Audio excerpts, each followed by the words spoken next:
எல்லாருக்கும் வணக்கம். இன்னைக்கு மகளிர் தினம்.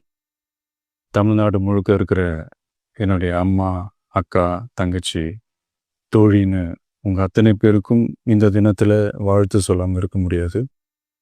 உங்கள் அனைவருக்கும் என்னுடைய மகளிர் தின வாழ்த்துக்கள். சந்தோஷம் தானே? பாதுகாப்பா இருந்தா தானே சந்தோஷத்தை உணர முடியும். அப்படி எந்த பாதுகாப்பும் இல்லாதப்போ, இன்செக்யூரிட்டியா இருக்கிறப்போ எந்த சந்தோஷமும் இருக்காது தானே அப்படின்னு நீங்கள் நினைக்கிறது எனக்கு புரியுது. என்ன செய்ய, நீங்கள் நாம் எல்லாருமா சேர்ந்து தான் இந்த திமுக கவர்மெண்ட்டை தேர்ந்தெடுத்தோம். ஆனால் அவங்க எப்படி நம்மளை ஏமாற்றுவாங்கன்னு இப்போ தானே தெரியுது. எல்லாமே இங்கே மாறக்கூடியது தானே, மாற்றத்துக்கு உரியது தானே. கவலைப்படாதீங்க.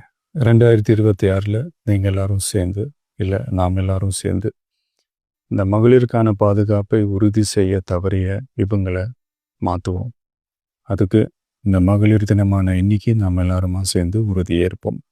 ஒன்று மட்டும் சொல்கிறேன், எல்லா சூழ்நிலையிலும் உங்களுடைய ஒரு மகனா, அண்ணனா, தம்பியா, தோழனா உங்களோட நான் நிற்பேன். நன்றி, வணக்கம்.